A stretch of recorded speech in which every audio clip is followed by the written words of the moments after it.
एक घंटा पढ़ोगे। छोटे बच्चों को दिख रहे हैं, बढ़िया। दुनिया में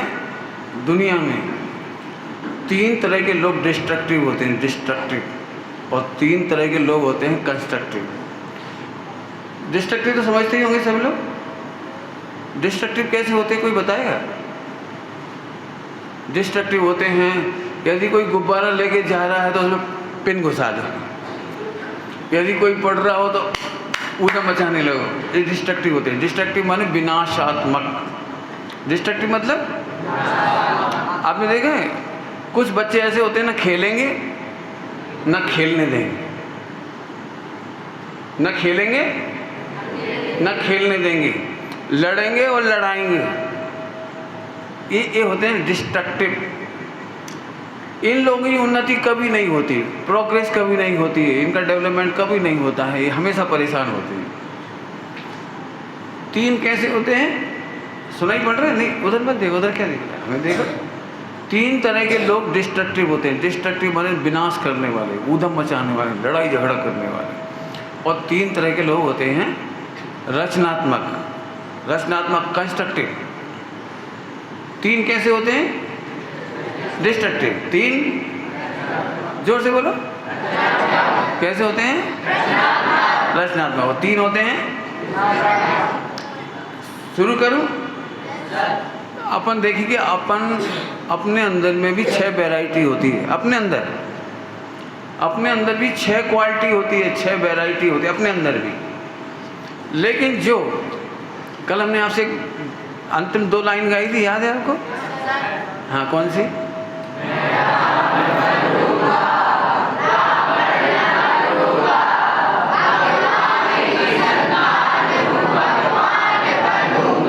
वाह, आपको तो याद हो गई। इसका मतलब आपको बहुत ही अच्छी लगी, क्योंकि जो चीज़ अच्छी लगती है वो याद हो जाती है। रावण से राम बनने के बीच में रावण के 3 गुण हैं डिस्ट्रक्टिव, और राम के 3 बढ़िया गुण हैं कंस्ट्रक्टिव, रचनात्मक। आइए अपन देखते हैं, जो अपने डिस्ट्रक्शन को कंट्रोल करता जाता है, डिस्ट्रक्शन को कंट्रोल करता जाता है, वो कंस्ट्रक्टिव बन जाता है। नरेंद्र मोदी का नाम तो आपने सुना ही होगा। नरेंद्र मोदी कौन है? प्रधानमंत्री। और कौन थे? कौन थे? हाँ, सबको याद है। चाय बेचने वाले हैं। बड़नगर के रेलवे स्टेशन पर चाय की केटली लेकर के भागते थे, चाय चाय चाय। और आज वो सबको चाय पिला नहीं रहे हैं, अब उनके नाम की चाय पी जाती है। आपको मालूम हो, जब चुनाव आते हैं तो चुनाव में जगह जगह नमो चाय, नमो नमो, समझ गई? नरेंद्र मोदी चाय, नमो चाय बिकती है। नमो एक्सप्रेस चालू हो गई, नमो एक्सप्रेस, नरेंद्र मोदी एक्सप्रेस, लेकिन उसको उन्होंने वंदे भारत कर दिया बाद में। चलिए आइए, तो डिस्ट्रक्टिव कैसे होते पहले इनको देखेंगे हम। याद रखेंगे आप, शॉर्ट में बोलूं। पहले प्रकार के डिस्ट्रक्टिव होते हैं जो अच्छे काम करते भी नहीं हैं और करने भी नहीं देते। कौन बोलेगा? सभी एक साथ बोलेंगे। अच्छे काम करते भी नहीं है और करते भी नहीं है, और धर्म करते भी नहीं है और पढ़ते नहीं है और लड़ते हैं और गुड। आपने देखा होगा, शुरू में मैंने कहा था ना खेलते हैं। ऐसे लोग बहुत मिल जाएंगे आपको मोहल्ले में। पतंग लूटी, उसके पतंग इधर ला। अब बड़ा बॉस था, अपन छोटे थे, कमज़ोर थे। बता सकते हो अपन क्या करेंगे? हाँ, क्या कर देंगे? पतंग फाड़ देंगे। ले, हम नहीं उड़ाएंगे तो तुम्हें भी नहीं उड़ाने देंगे। परीक्षा के टाइम में, एग्ज़ाम के टाइम में जो डिस्ट्रक्टिव होते हैं, कमज़ोर होते हैं, वो क्या करते हैं, बता सकता है कोई? परीक्षा के टाइम डिस्ट्रक्टिव लोग पढ़ाई करते समय क्या करते हैं? बोलेगा कोई? हाँ, क्या करते क्या है? हम नहीं पढ़ते तो करते क्या है? हाँ, ऊधम, वेरी गुड, ऊधम करते हैं, नकल बनाने की कोशिश करेंगे। याद नहीं करेंगे, नकल बनाने की कोशिश करेंगे। कोई पढ़ने वाला विद्यार्थी होगा तो लाइट ऑफ करेंगे, ऑन करेंगे, और कुछ नहीं तो फर्नीचर पे ऊधम मचाएंगे, हल्ला मचाएंगे, चिल्लाएंगे, हंसेंगे, मजाक करेंगे। तो ये डिस्ट्रक्टिव हो गई।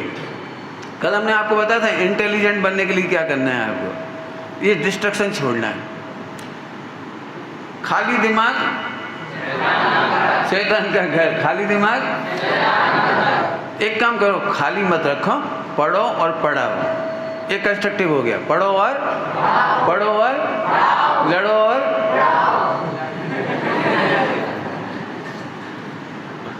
हंसो और फंसो और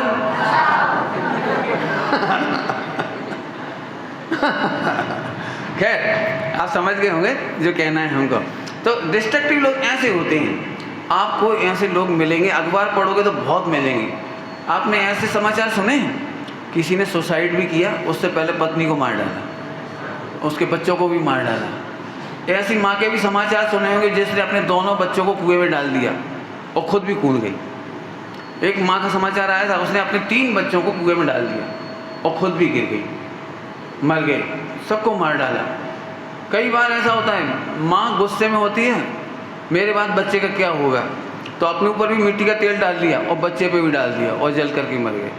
ये है सबसे खतरनाक, विश्व के सबसे खतरनाक प्राणी, जिनको जिनवाणी में कहते हैं नरक जाते हैं लोग। नरक में एक ही काम होता है, लड़ो और पिटो और पढ़ा होगा आपने नरक का थोड़ा बहुत वर्णन, नरक में यही होता है वहाँ पर। तो हमको नरक जाना है, जिसको नरक पसंद हो क्या करना चाहिए उनको, लड़ो और पिटो और ठीक।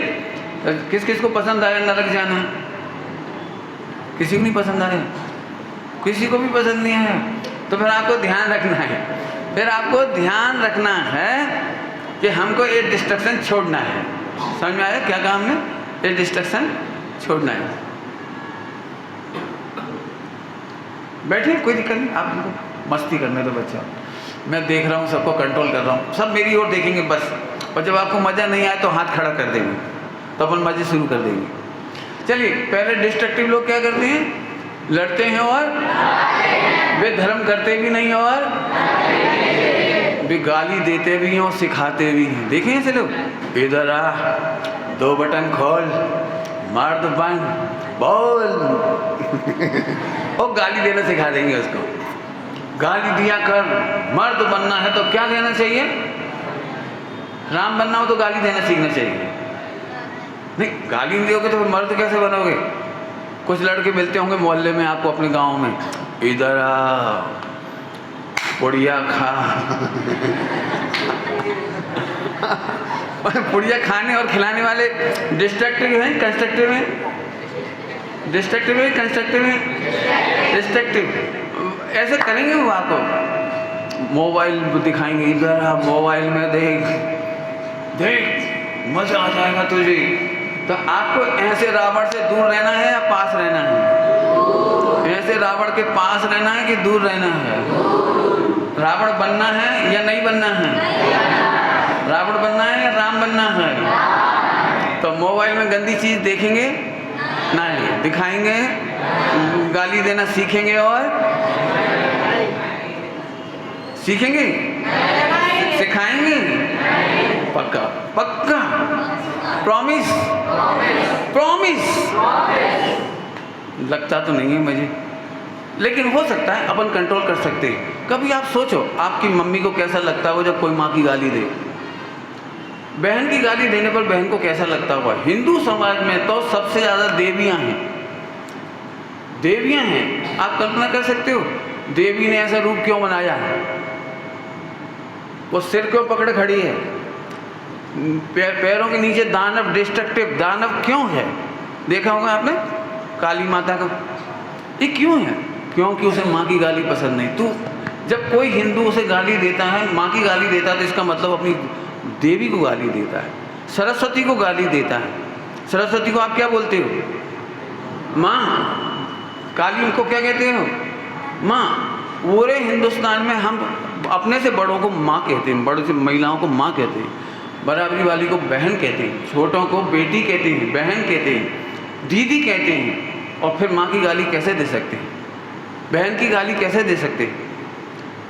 माने क्या गजब बात है। पूरे हिंदुस्तान में सबसे ज़्यादा आपने देखा होगा, हिंदुओं में एक प्रणाली है, जब भी कुछ होता है तो वो 9 कन्याओं को खिलाते हैं, मोहल्ले की 9 कन्याओं को खिलाते हैं। क्यों खिलाते हैं पता है? अब मोहल्ले की 9 कन्याएं तुम्हारी बहन है, बेटी हैं, आप इनके पैर पड़ रहे हो, इसका मतलब इनके सील की रक्षा करोगे।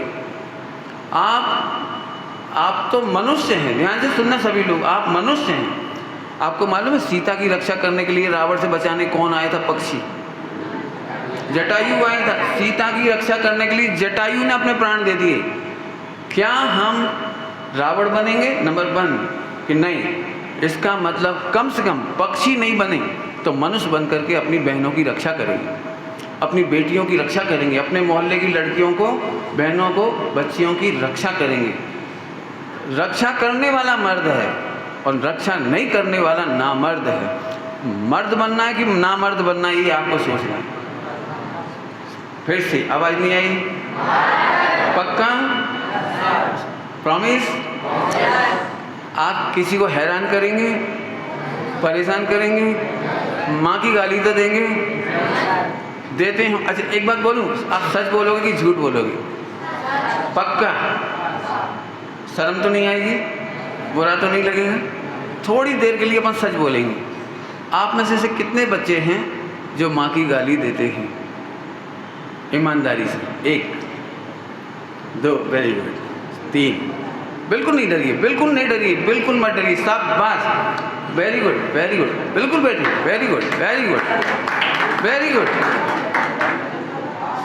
सत्य बोलने में कोई बुराई नहीं है, वेरी गुड। छोटे बच्चों ने, जूनियर बच्चों ने बहुत हिम्मत की, हम इनके लिए तालियां बजाते हैं। इस बात की ताली नहीं कि वो गालियां देते हैं, इस बात की ताली गालियां कि वो सत्य को स्वीकार कर रहे हैं। मैं समझता हूँ बड़े बच्चों के चेहरे बता रहे हैं कि गाली तो नहीं देते, नहीं देते नहीं, पंडित जी निकल जाती है। देना नहीं चाहते पंडित जी, लेकिन गुस्से में हैं, एक कर दूंगा मैं मार डालूंगा आदि आदि से। लेकिन कोई बात नहीं, हम लोग जब स्टूडेंट थे तो मुझे गाली देना अच्छी नहीं लगती थी, मैंने कभी गाली नहीं दी, मुझे अच्छा ही नहीं लगता था। क्यों? क्योंकि जब इसके सेंस समझ में आते हैं ना तो बहुत बुरा लगता है। कई बार गुस्सा में हम अपने साधुओं के सामने, भगवान के सामने, मंदिर में गुस्सा आता है तो हम भूल ही जाते हैं कि हमें यहाँ गाली नहीं देनी। मैंने ऐसे लोगों को देखा है जो भगवान के सामने, जुलूस में, अपने महात्माओं के सामने, साधुओं के, संतों के सामने, दिगंबर मुहिराजों के सामने भी उन्होंने माँ बहन की गाली देना शुरू कर दिया। मैंने तब से शिक्षा ली गाली नहीं देना है। तो आप एक काम कर सकते हो, करना है, बोलो, गाली देना छोड़ना है, किसी को छोड़ना। Very good, very good, very good, hand down, very good. आपको गाली देना छोड़ना है तो बहुत अच्छा तरीका है, दोस्तों से एक गेम खेलो। गेम, जब भी मेरे मुंह से गाली निकले तो एक घूसा मारना। याद है आपको? कहाँ क्या करते हैं अपन लोग? इसको कहते हैं गाली गुद्दा। गाली गुद्दा, जब भी गाली निकले तो एक दे। इससे क्या होगा? 10 दिन में, 15 दिन में, 1 महीने में हमारी गालियाँ खत्म हो जाएंगी। आप गालियाँ खत्म करके राम बनना पसंद करेंगे या गाली दे करके रावण बनना? राम बनना है। कितने लोग गाली कंट्रोल करेंगे? वेरी गुड, वाह वाह, मजा आ गया। एक बार फिर ताली।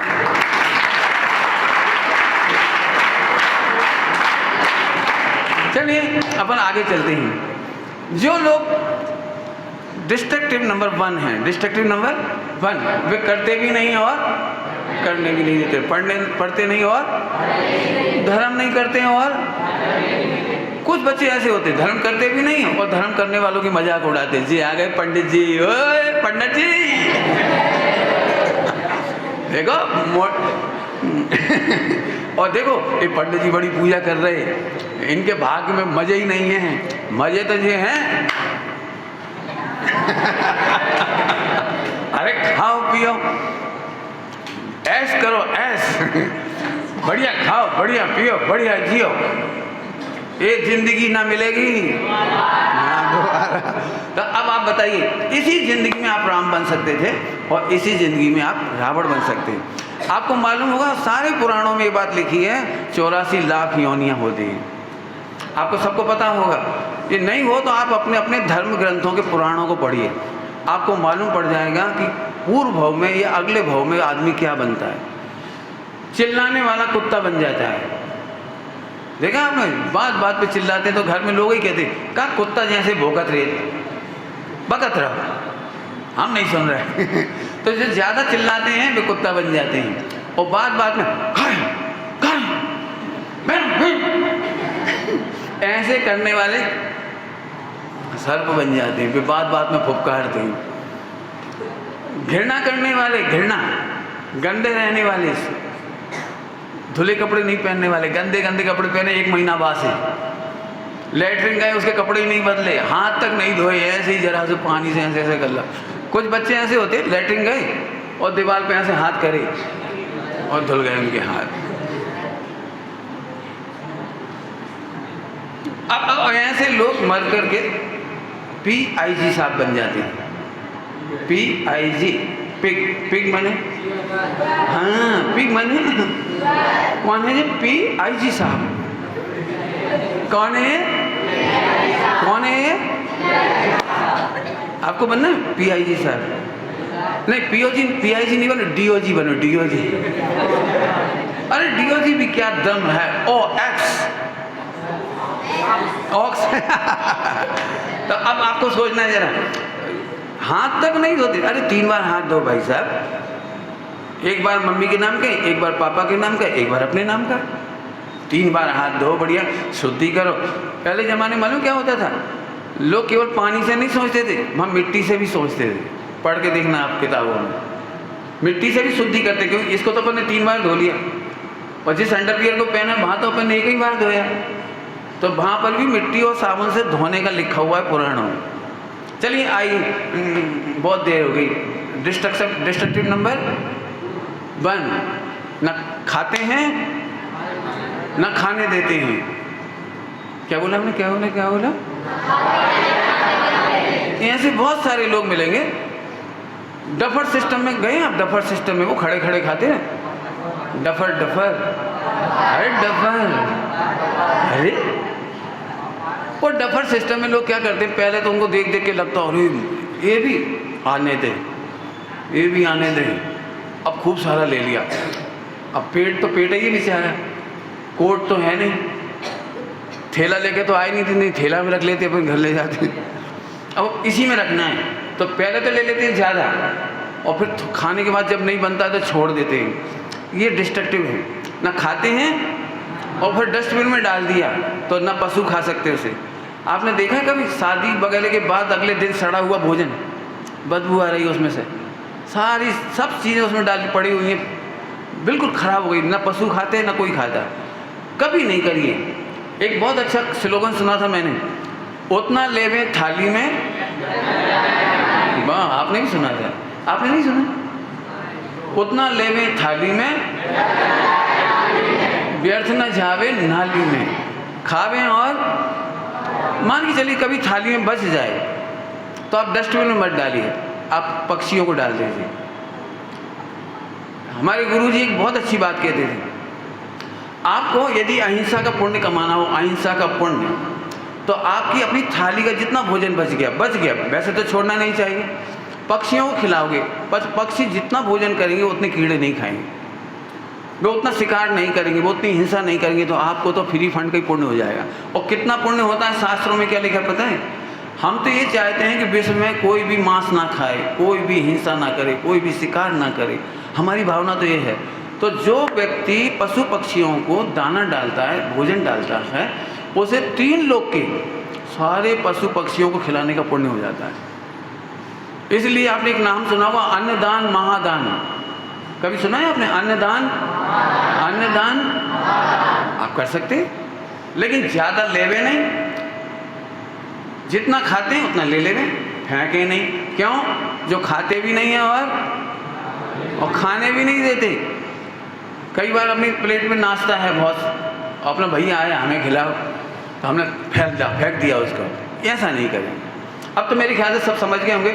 पहला नंबर पूरा हुआ। हाँ, नंबर 2, इधर देखो हीरो, हमें देखो। मच्छर है तुम्हारे पास, मेरे पास देखो, जल्दी मुझे देखिए। Number 1, come on. नंबर 2 है ऐसे डिस्ट्रक्टिव लोग जो अच्छे हैं। पहले नंबर के तो खराब थे, दूसरे नंबर के हैं वे थोड़े अच्छे खराब हैं। क्या बोल रहा हूँ मैं? अच्छे खराब। ये क्या करते हैं, खुद नहीं पढ़ते लेकिन दूसरों को पढ़ने देते हैं। खुद नहीं पढ़ते तो खुद का तो बुरा करते हैं, खुद नहीं खाते तो खुद का तो बुरा करते हैं, लेकिन दूसरों का बुरा नहीं करते। दूसरे नंबर के कौन हुए? खुद अच्छा नहीं करते। हमें देखो, अब भूल जाओगे आप। दूसरे नंबर के कौन है? खुद अच्छा नहीं करते, खुद नहीं पढ़ते लेकिन पढ़ने देते हैं, खुद नहीं खेलते दूसरों को खेलने देते हैं। ये बहुत अच्छी बात है। ये बेटर देन है, बेटर देन है, उससे अच्छा है। ऐसे लोग भी मिल जाएंगे आपको। अरे यार हमारा धर्म करने का मन नहीं, तू धर्म कर, तू मंदिर जा। हम त्याग नहीं कर पा रहे, तू त्याग कर। हम रात्रि भोजन नहीं छोड़ पा रहे, लेकिन तू छोड़। ताली बजाते हैं वो, प्रोत्साहित करते हैं। हम त्याग नहीं कर पा रहे, तुम कर रहे हो, वेल डन, वेल डन। आपने देखा, हम इंडिया का वर्ल्ड कप नहीं खेल सकते, तो जो खेल रहे हैं वो जीतते हैं, तो हम क्या करते हैं? हम तालियां बजाते हैं, वेरी गुड, वेल डन। तो ऐसे ही अब ये अच्छे हैं, दूसरों को पढ़ने देते हैं, दूसरों को खेलने देते हैं, अच्छे हैं। पहले की तुलना में आप दूसरे नंबर के बन जाइए, लेकिन अपना बुरा फिर भी होगा। अपना बुरा, हम नहीं खाएंगे तो हम भूखे मरेंगे, हम नहीं पढ़ेंगे तो हम अनपढ़ रह जाएंगे, बराबर। अभी तीसरे तरह के लोग हैं। तीसरे तरह के लोग कैसे होते हैं? पढ़ते भी हैं और पढ़ने भी देते हैं। पढ़ते भी हैं, पढ़ने भी देते हैं। मेरी ओर देखो, ऐसे नहीं बैठो, सो जाओगे, मेरी ओर देखो। पढ़ते भी हैं। अब इसकी चर्चा ध्यान से सुनोगे, आपके काम की है, आपके काम की है। आप पढ़ते भी हैं और पढ़ने भी देते हैं, लेकिन एक गलती होती है, एक गलती होती है जिसकी चर्चा कल की थी। और वो गलती ये होती है कि तरीके से नहीं पढ़ते, पढ़ने का स्वरूप नहीं समझते, कैसे पढ़ना चाहिए ये नहीं मालूम। जैसे सभी लोग ध्यान से सुनना, कुछ बच्चे ऐसे होते हैं जो समझ के नहीं पढ़ते, केवल रटते हैं। क्या बोला मैंने? समझ के नहीं पढ़ते, ये समझ लेते समझ में तो आता नहीं, अपन तो रट्टा मार लेंगे। खास तौर से थ्योरम, मैथ में थ्योरम होती है, A B Rekha, B C रेखा कौन बनाती है, लिखते जाओ लंबी चौड़ी थ्योरम। तो बच्चे समझने की कोशिश नहीं करते, रट्टा मारते हैं, रट्टा। और इसीलिए उनका मैथ हमेशा के लिए वीक हो जाता है। आपको एक बात बोलूं बच्चों, जो कक्षा 6 में हो वो तो बहुत ध्यान से सुने, 7वीं वाले भी सुने, 10वीं वाले नहीं भी सुनेंगे तो चलेगा, लेकिन सुनने जैसी बात। आपने नाम सुना है, नेट की कोचिंग लेते हैं, पीईटी की कोचिंग लेते हैं, पीएमटी की कोचिंग लेते हैं, आपने नाम सुना होगा, बंसल और कंसल, और कहाँ कहाँ जाते हैं लोग, 1-1 लाख रुपया लग जाता है वहाँ पर कोचिंग लेने में। पूरे देश में कोचिंग चलती है, आपको सुन करके मज़ा आएगा। वे आपको कुछ नहीं पढ़ाते हैं, केवल कक्षा 6 से लेकर के 10वीं तक का गणित पढ़ाते हैं, कक्षा 6 से लेकर 10वीं तक की मैथ पढ़ाते, इंग्लिश पढ़ाते, कुछ नहीं पढ़ाते। कक्षा 6 से लेकर 10वीं तक की केमिस्ट्री पढ़ाते और कुछ भी नहीं पढ़ाते। मैंने अपने विद्यार्थियों को बोला हुआ है, हमारे खनिया थाना में हॉस्टल चलता है, भाभी स्कूल है, वहाँ भी बच्चे पढ़ते हैं, 800-900 700-800 बच्चे पढ़ते हैं। तो मैंने उन बच्चों को सिखाया, 6ठी वाले ध्यान से सुन ले बिल्कुल, 7वीं वाले, यदि आपको अपने पापा के 2 लाख रुपये बचाने हों, आपको पैसा बचाना हो, आप कोचिंग में मत जाइए, कक्षा 6 से लेकर के गणित उठा लीजिए। 10वीं वाले बच्चे जब भी फ्री हों, कक्षा 6 वालों को गणित पढ़ाइए, 7 वालों को गणित पढ़ाइए, आपको कोचिंग लेने की ज़रूरत नहीं पड़ेगी। एक बार में आप नीट निकाल लेंगे, एक बार में आप पीईटी निकाल लेंगे, एक बार में पीएमटी निकाल लेंगे, कुछ ज़रूरत नहीं पड़ती। मैं फिर कह रहा हूँ, वहाँ कुछ भी नहीं होता है। 2 लाख बचाना है आपको।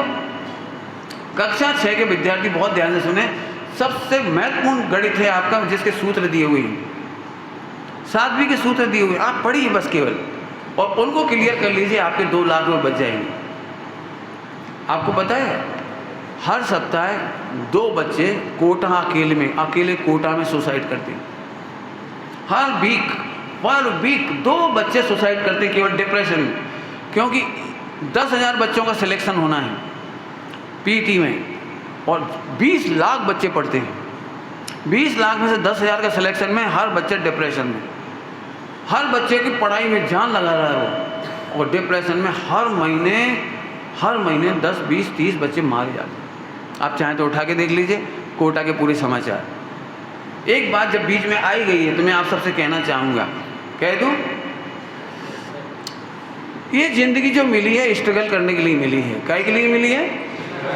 रामचंद्र जी ने स्ट्रगल किया था, सुसाइड नहीं किया। सीता ने स्ट्रगल किया, सीता जी ने क्या नहीं किया? क्या नहीं किया? क्या नहीं किया? क्या नहीं किया? हाँ, सुसाइड बोलते जाओ। द्रौपदी ने सुसाइड नहीं किया, अंजना माता ने सुसाइड नहीं किया।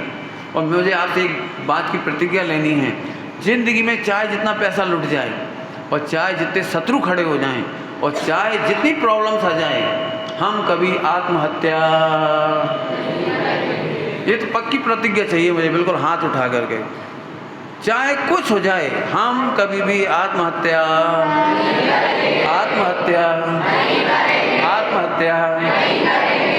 वेरी गुड, याद रखना, ये प्रतिज्ञा आपकी नहीं टूटनी चाहिए। हम स्ट्रगल करने के लिए जन्मे हैं। रामचंद्र जी डिप्रेस नहीं हुए। रामचंद्र जी का तो सब कुछ छोड़ा लिया था, केवल राम लक्ष्मण सीता को जंगल में जाना पड़ा था। आपको मालूम होगा, आप बता सकते हैं राम लक्ष्मण सीता कितने जोड़ी कपड़े लेके गए थे?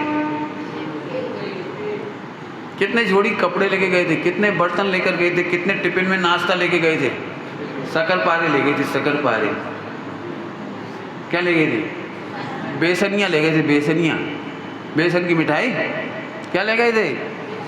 ले गए थे कुछ भी नहीं ले गए, वे तो डिप्रेस नहीं हुए। फिर से सुन लो, चाहे जितनी परेशानी आ जाए, चाहे जितनी प्रॉब्लम आ जाए, पूरा पैसा चला जाए, इसीलिए तो हम आपको यहाँ पढ़ा रहे हैं कि आप टैलेंटेड हो गए तो आपके पास एक पैसा भी नहीं होगा तो भी आप डिप्रेस नहीं होंगे, कभी डिप्रेस नहीं हो। खूब पढ़ाई करो दिल लगाकर। फिर से पूछता हूँ, चाहे जितनी प्रॉब्लम आ जाए हम फेस करेंगे, लेकिन कभी भी दुखी, आत्महत्या मरेंगे भी नहीं, और हाँ जी, अच्छी बात बोली, मरेंगे भी नहीं और किसी को मरने भी नहीं देंगे। Very good. हाँ, तो पढ़ने की स्टाइल नहीं आती। तीसरे नंबर पे डिस्ट्रक्टिव कौन थे? पढ़ते भी हैं, पढ़ाते भी हैं, धर्म करते भी हैं और कराते भी हैं, लेकिन धर्म का स्वरूप नहीं समझते। काय का स्वरूप नहीं समझते? पढ़ने के मामले में बता दिया आपको, याद आ रहा है? समझ में आ रहा है? समझ में आ रहा है?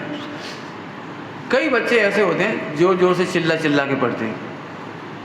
चिल्ला के पढ़ने वालों का फोकस नहीं होता है। आप रट सकते हो चिल्ला करके, समझ नहीं सकते।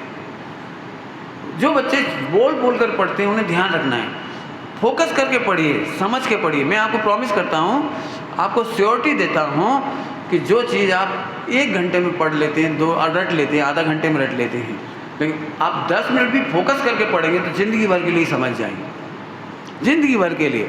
कभी आपने देखा है आपके गांव में अच्छे टीचर नहीं है, कोई ना कोई टीचर आपको दिखाई दे रहा है अच्छा टीचर नहीं?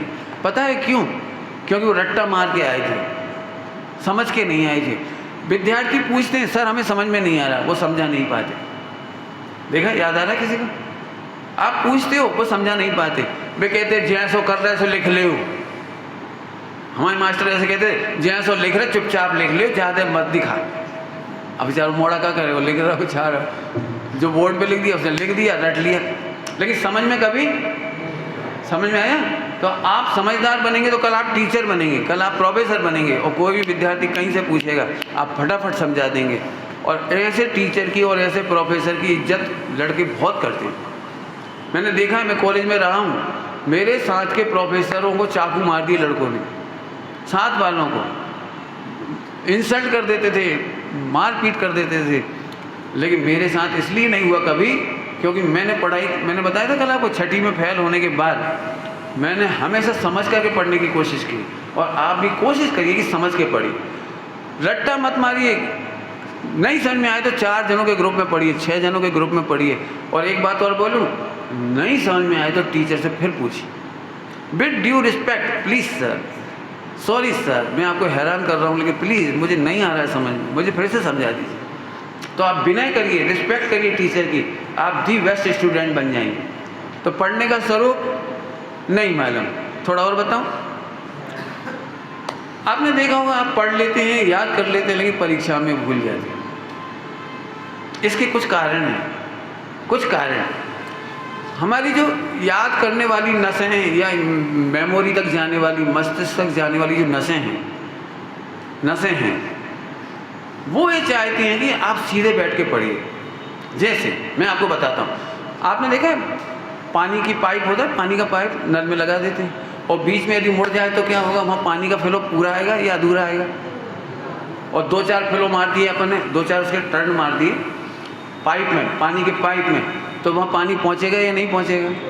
ठीक ऐसे ही जब भी हम लेट करके पढ़ते हैं, लेट करके पढ़ते हैं, कई बच्चे ऐसे पढ़ते हैं, मुझे पता है, बिस्तर में लेट गए और किताब ऐसे रख ली, और 10 मिनट बाद खुर्राटे, अब पढ़ाई नहीं हो रही। आपको नहीं पढ़ना है, आप एक काम करिए, किताब रख दीजिए, पंखा मत चलाइए, ज़मीन पे 10 मिनट के लिए शवासन कर लीजिए, अब आप 2 घंटे पढ़ लेंगे।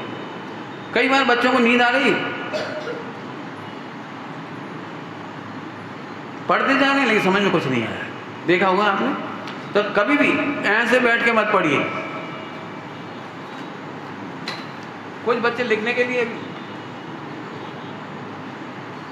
कॉपी में लिखने का ये तरीका सही नहीं है, समझ में आया आपको? कॉपी में ये लिखने का तरीका सही नहीं। कई बार मैंने देखा बच्चे लोग कॉपी ऐसे रखते हैं और ऐसे लिखते हैं, ऐसे। मैं सोचता हूँ आप कलेक्टर बनोगे और ऐसे लिखोगे तो कैसे लगेगा, राष्ट्रपति बनोगे ऐसे लिखोगे तो कितना बुरा लगेगा। नहीं, बिल्कुल रीढ़ की हड्डी सीधी, बिल्कुल रीढ़ की हड्डी सीधी, जितनी देर पढ़ना है रीढ़ की हड्डी सीधी। आप मुझे देखोगे तो मैं हमेशा ऐसे ही बैठता हूँ, अभी तो तुमने पहली बार देखा, लेकिन मैं हमेशा ऐसे ही बैठता हूँ। मेरी पढ़ाई का लेवल इसीलिए हाई है, सोचने का लेवल हाई है, क्योंकि पूरा का पूरा ब्लड का सर्कुलेशन ब्रेन में जाता है। अब मान के हमें ऐसे बैठ गए, और कितने बच्चे सोफा सेट पे पढ़ते हैं ना, पलंग पे, तो अब मैं बता नहीं सकता, दोनों टांग ऐसी और ऐसे, तो ये गलत तरीका है। इससे आपकी आंखों पे चश्मा आ जाएगा। मुझे इतना अच्छा लग रहा है कि मुझे हिंदुस्तान का पहला हॉस्पिटल दिख रहा है जहाँ पे बच्चों की आंखों पे चश्मा एक को है केवल, और किसी की आंखों पे चश्मा है और किसी को केवल एक को है। इस सबसे बड़ी बात है कि किसी को चश्मा नहीं दिख रहा, एक को और है, दो को चश्मा, बाकी किसी को चश्मा नहीं है। मैं ऐसे विद्यालय में गया हूँ जहाँ 8-8 नंबर, 10-10 नंबर, 9-9 नंबर। गलत तरीका है पढ़ने का, गलत तरीका। किताब एकदम आंखों के पास रख के मत पढ़िए, इतनी दूरी रखिए ऐसे। अब लिखिए आप, यदि आपको ऐसे लिखना पड़ रहा है इसका मतलब आंखें कमज़ोर है आपकी। यदि ब्लड सर्कुलेशन आंखों तक नहीं आएगा, इधर तक नहीं आएगा, तो आंखें खराब होती चली जाएंगी। बिल्कुल सिंपल तरीका है, बढ़िया बैठ के पढ़िए हमेशा। जितनी आपने कभी देखा पुराणों में या सीरियल में, जितने भी ऋचाएँ पढ़ते थे, वेद पढ़ते थे, पुराण पढ़ते थे, आश्रमों में रामचंद्र जी का आश्रम, कृष्ण का आश्रम, और ऐसे बैठ के पढ़ते थे। अब क्या होगा, जब आप बीमार होंगे ना तो आप रामदेव के पास जाएंगे, और रामदेव फिर आपको ऐसे बैठाएगा। अरे रामदेव बैठाए उससे पहले अपन पहले ही बैठ जाओ, अच्छे से बैठ जाओ, बढ़िया जोरदार, अच्छे बैठ के पढ़ो। खड़े होने का भी तरीका है, खड़े होने का तरीका में बच्चे कैसे खड़े होते हैं वो आप देख सकते हैं। एक टांग पीछे कर ली और दीवार पे लगा ली, कांग्रेस का निशान, दीवार पे लग गया कांग्रेस का निशान। ऐसे नहीं खड़े हुई है, ऐसे नहीं खड़े हुई है। बिल्कुल दोनों पाँव पर बराबर वजन आना चाहिए। एक पाँव पर वजन कम जाता है, एक पर ज़्यादा जाता है, तो इससे बीमारियां होती हैं। बिल्कुल आपको ये समझ लीजिए कि आप हेल्दी हो, इसलिए मैं बता रहा हूँ। भाई 2 बच्चे जिनका चश्मे के चक्कर है, मेरे पास मिलना, तो आपका चश्मा उतर जाएगा, 3 महीने के अंदर चश्मा उतर जाएगा, क्योंकि अभी आपकी अर्ली एज है। आप मिल लेना मेरे से, ठीक। आगे चलो, पढ़ते हैं, पढ़ने भी देते हैं, लेकिन क्या नहीं समझते, पढ़ने का स्वरूप।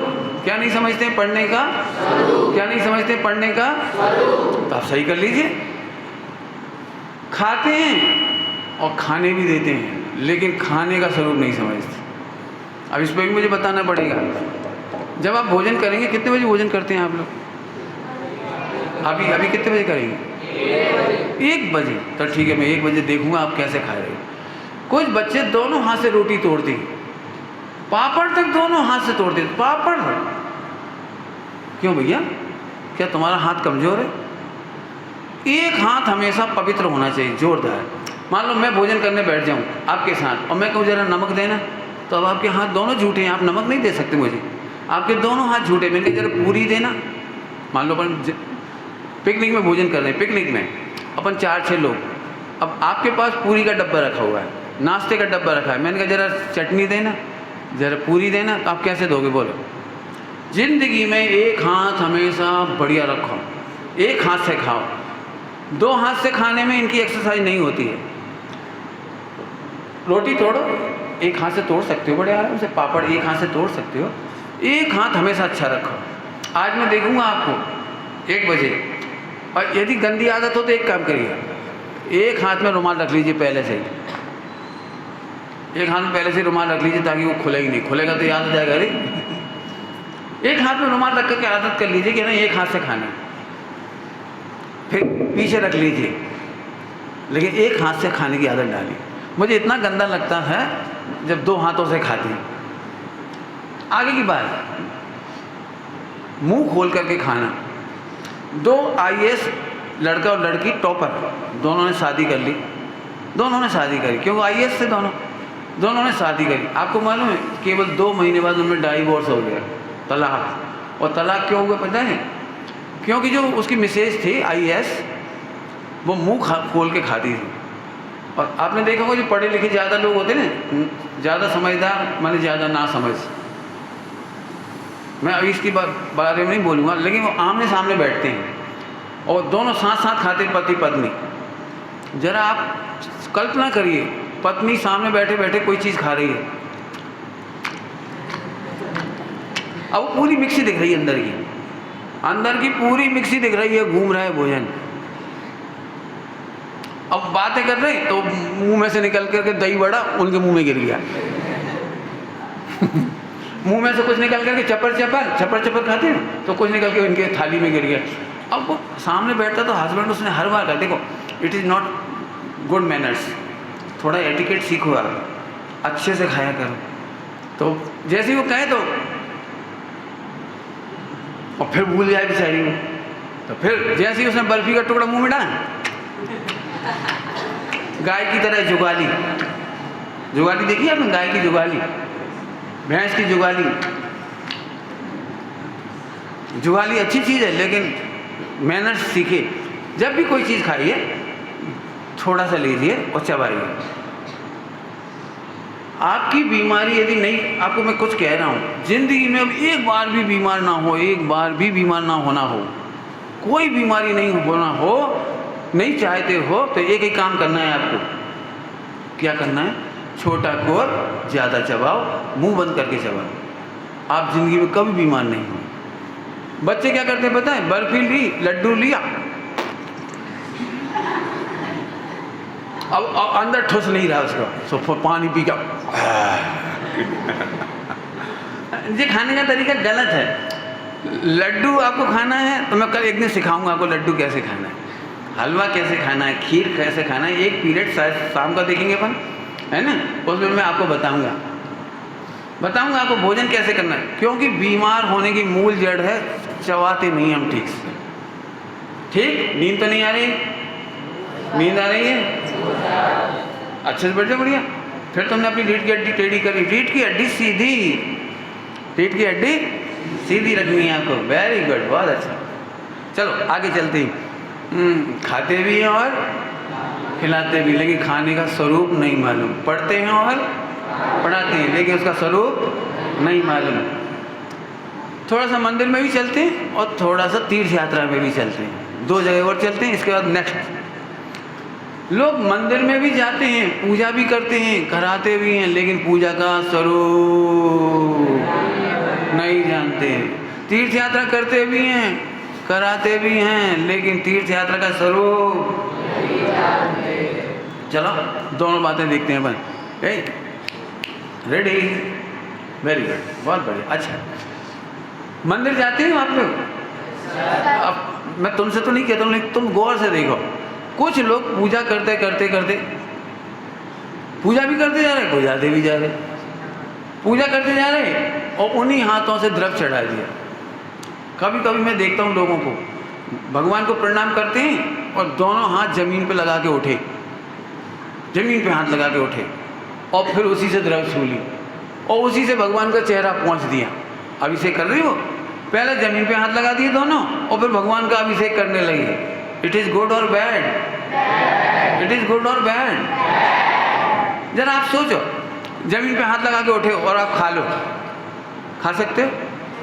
आप जमीन पर रख के रोटी खा सकते हो? और यदि मैं खिलाऊं तो आपको कितना बुरा लगेगा? जरा आप सोचो, कितने ही बच्चे जिनवाणी पढ़ते हैं, शास्त्र पढ़ते हैं, किताबें पढ़ते हैं, अपने पैरों में रख लेते हैं। आप पैरों में रख के रोटी खा सकते हो? पैरों पर खा सकते हो? तो हम जिनवाणी, शास्त्र, अपनी बुक्स पैरों पर नहीं रखिए। ध्यान रखोगे आप लोग? आपके घर में कभी मेहमान आते हैं तो आप कैसे बोलते हो उनसे? कैसे बोलोगे? जी हमारे फूफा जी नंबर 3, इनका करोड़ों का व्यापार है, ये हमारे लाला जी के, फूफा जी के, चाचा जी के, मामा जी के। इतनी जल्दी जल्दी बोलते हो? कितने आराम से बोलो, जी हमारे फूफा जी है। बड़ी धीरे धीरे बोलो, इनका बड़ा कारोबार है, बहुत अच्छे हैं। धीरे धीरे बोलते कि नहीं? लेकिन सारी दुनिया जब मंदिर में जाती है तो भगवान की प्रशंसा बहुत फास्ट करती है। केवल किरणों से जिसका संपूर्ण प्रकाशित है अंतर स्वाहा। अब बताओ, आप 3 लोग के नाथ को भगवान समझ रहे हो या फूफा जी से भी गधा? फूफा जी की तारीफ करते हो अच्छे से, फिल्म के हीरो की तारीफ करते हो, विराट कोहली की तारीफ करते हो अच्छे से, और भगवान की तुम सादा नहीं क्या कोई हो, जब को दे दी जबकि निधियाँ दिन रात लुटाया करते हो, संसन के बिस्तर बढ़िया, हे देव तुम्हें नन भक्तामर की सत्य नाश कर दिए। भक्तामर इतनी लेली बोलेंगे, क्या बोल रहे जी नहीं समझ। बोलो, ये है तीसरे नंबर के डिस्ट्रक्टिव। तीसरे नंबर के डिस्ट्रक्टिव और इससे एक नुकसान होता है, वो मैं आपको बताऊंगा। तीर्थों में जाएंगे, सेल्फी खींच रहे। तुम भगवान को देख भी आए थे कि अपनी सेल्फी खींच भी आए थे? बताओ, 1000 किलोमीटर चल के, 2000 किलोमीटर चल करके आप 25-50 हज़ार रुपये खर्च करके धर्मायतनों में जाते हैं, तीर्थों में जाते हैं और वहाँ पिकनिक उड़ा रहे हो।